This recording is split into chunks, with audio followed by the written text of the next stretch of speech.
So in this video today, you're going to learn about inversions. Jacob did a cover of the Björk song Hyperballad, and I want to show you some really beautiful emotions that you can evoke using inversion chords. So we're in the key of B flat.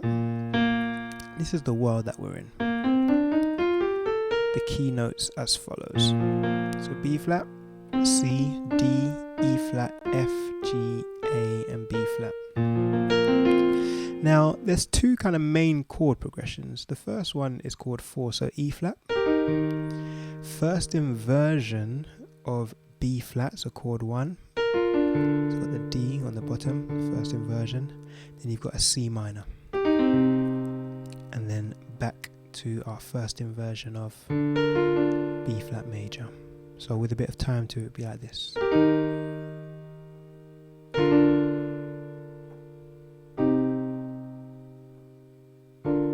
Beautiful, beautiful. And in Jacob's cover, it's all very, very free. A lot of rubato, very,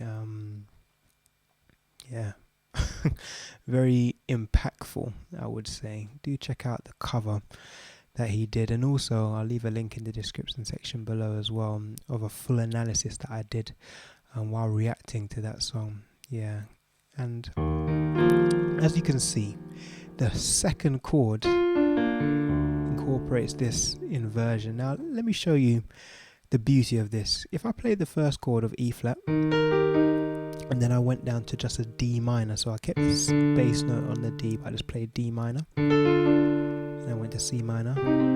Just hear the difference. I'll give you some time. So it'll be like this. 1. Now hear what happens when I change this D minor and make it a first inversion of B flat major. Check it out.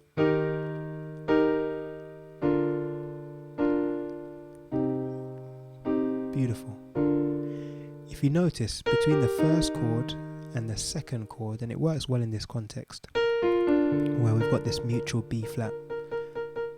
So going from that E flat major to our first inversion of B flat, it just makes it more pleasant to the ear right here, as opposed to,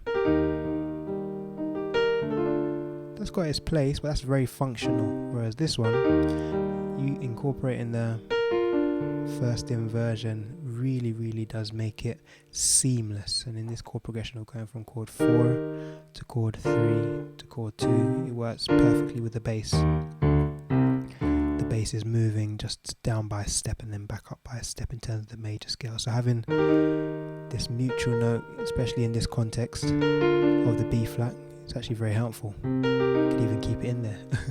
So that's in the context of using a minor chord but replacing it with a major first inversion. And then simply put, an easy way to think about this, if you wanted to incorporate this for a minor chord, you just have the minor chord as a triad and just raise your little finger from the A in this context up to B flat. You're right there. Yeah.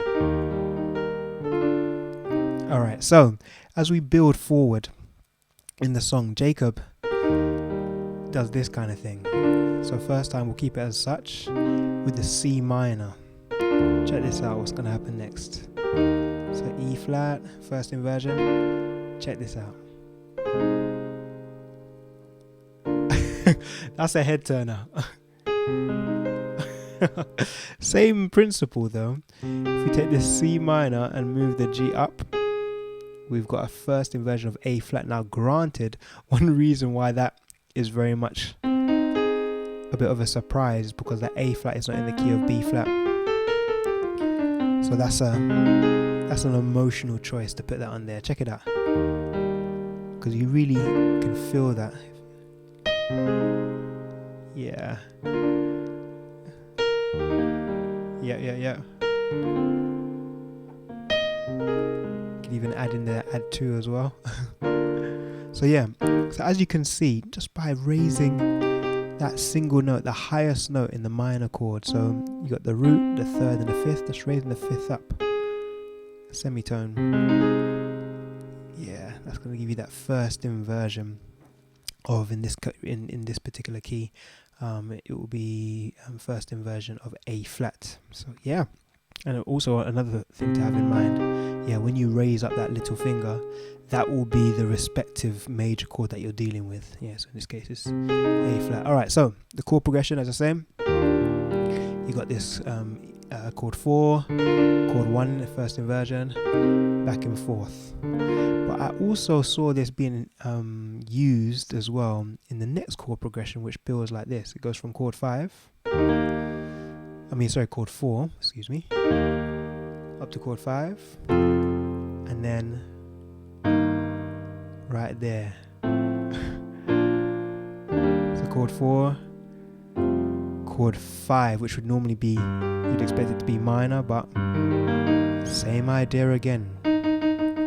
First inversion of E flat, same principle. Now in the key of B flat, or in the key of any respective key that we're looking at in terms of the major scale, you're going to have chord 2, chord 3 and chord 6 generally as being minor chords in terms of in keeping with the key of the diatonic scale. So chord 2, chord 3 and chord 6 will be places fundamentally where you can incorporate this first inversion, flipping the minor chord to making it major. Just have it in mind that for chord 2, that's going to give you a note that's outside of the key. In the context of chord 3, when we do it, when we raise it up, it's going to be B flat, so that's fine. That B flat's in the scale of B flat major.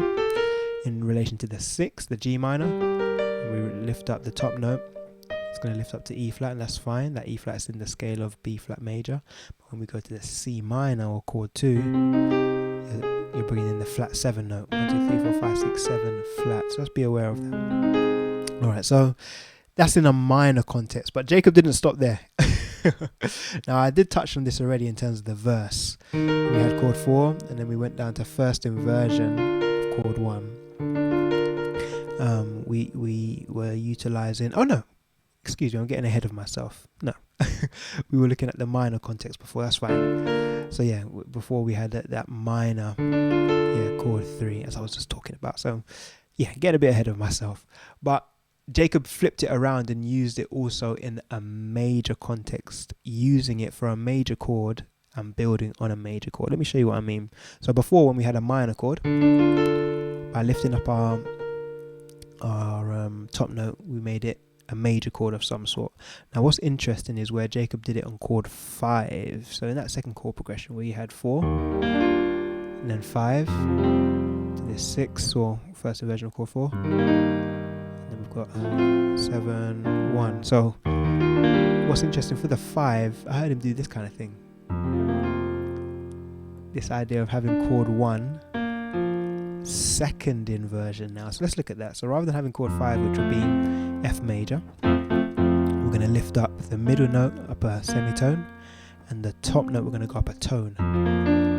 We're creating a second inversion of B flat. So when we have the chord 4, rather than just going straight to chord 5, that's fine, it works. But we can also do, and then this,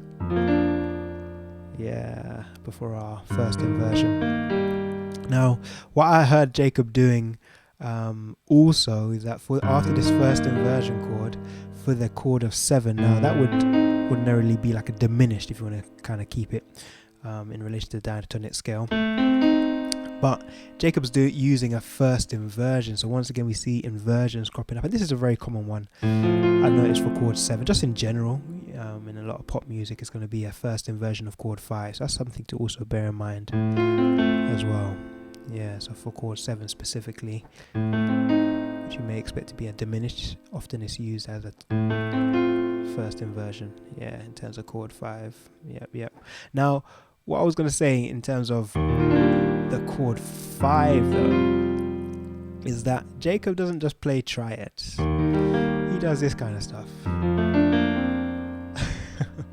So you could think about these, as color tones. We're adding notes to the fundamental chord. We've got this B flat major, second inversion, but we're incorporating the major 7 of B flat. So if I flesh this out, this would be our major 7, and we're just playing it in inversion. So our A is going down, and our F is going down. You could even add the add 2 of the B flat. You could even add the C as well for extra colour. Yeah, and I've noticed Jacob does this a lot of colouring, and he'll go back and forth, so it won't just be, you know, this chord all the time. He might play chord 5 first time.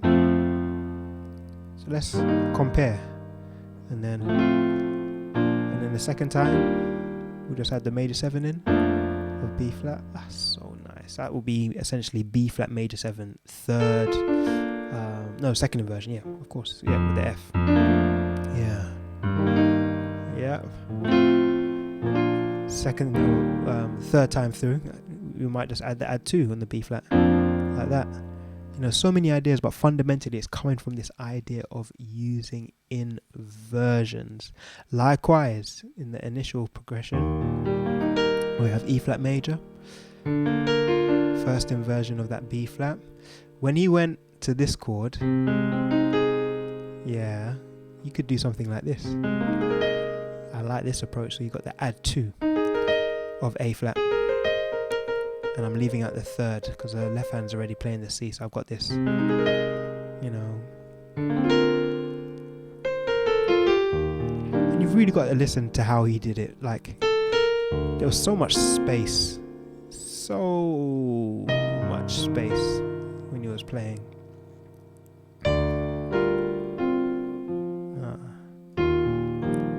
Yeah, but I love this idea of using inversions. I think that's super helpful to know.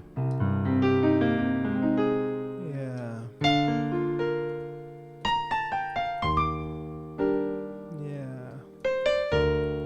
All right. So, as we know, for our minor chords now, we just go up a semitone. If you want to do this in the context of a major chord, like we did for chord 5, we lifted up the middle note up a semitone and then the top note up a tone. So it's imperative that we practice this in all 12 keys, so that you're never ever limited in terms of your chord arrangements that you want to incorporate, whether it be your own songs or, you know, in other covers of other songs. It's good to be able to know these options. So let's just go up a semitone. Let's go up to the key of B. All right, so we're going to use this first idea in terms of, let's think about it as 2 main progressions. So the first progression was chord 4, chord 3, chord 2, and we're very much creating this as a piano practice exercise. This is something that I would encourage you to do, just to be able to really lock in these approaches, these chord approaches. So in the key of B flat, this is the word of B, excuse me.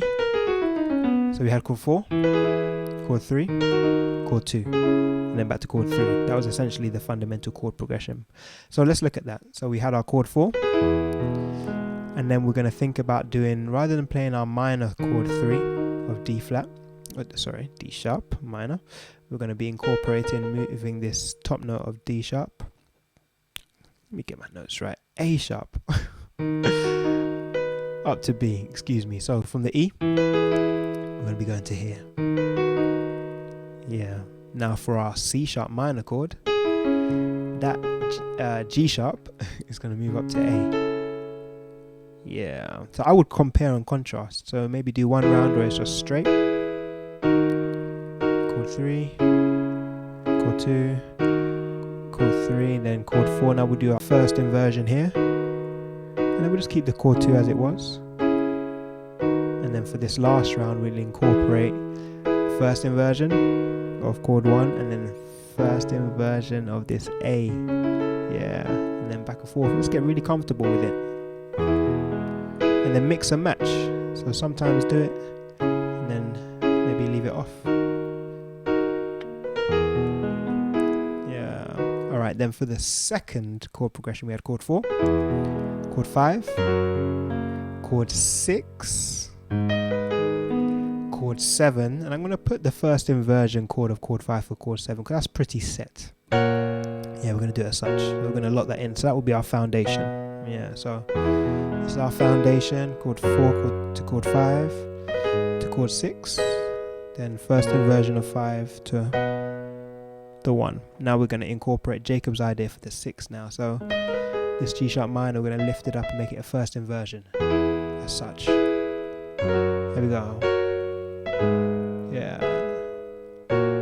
Now for the second idea, for this chord 5 now, we're going to be playing a second inversion of chord 1. So middle note's going to go up, and then the top note of the C sharp is going to go up a tone. So it's going to be here, so it'll be like this. Yeah, first inversion of chord 4. And then we can add in Jacobs, for example, for the 5. Rather than just doing a first inversion as a triad, second inversion of B, we can now incorporate the major 7. Yeah, extra color tones.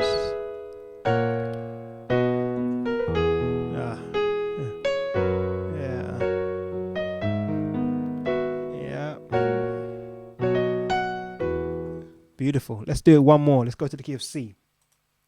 And this is what I'd encourage you to do through all of the 12 keys. So, nice and easy, all white notes. So, you start on chord 4, 3, chord 2, back to chord 3.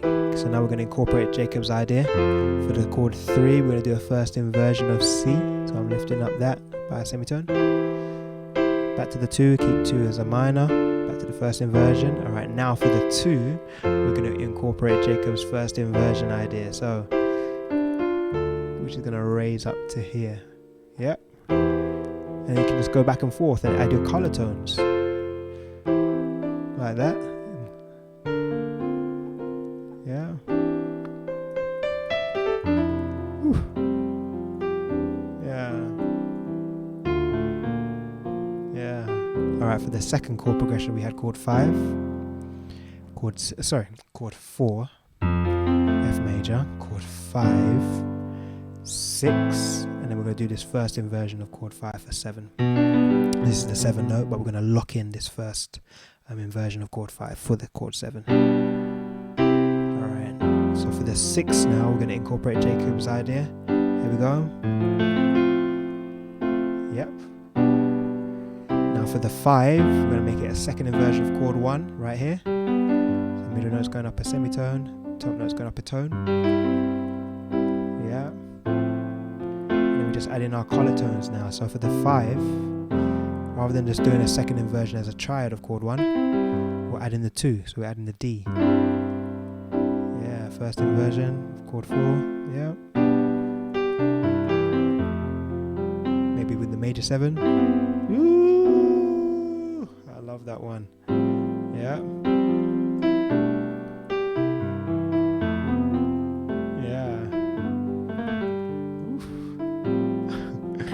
Such a simple concept, but really, really impactful, utilizing inversion. So guys, I hope you enjoyed the video. I look forward to seeing you on the next one. Take care. Bye for now.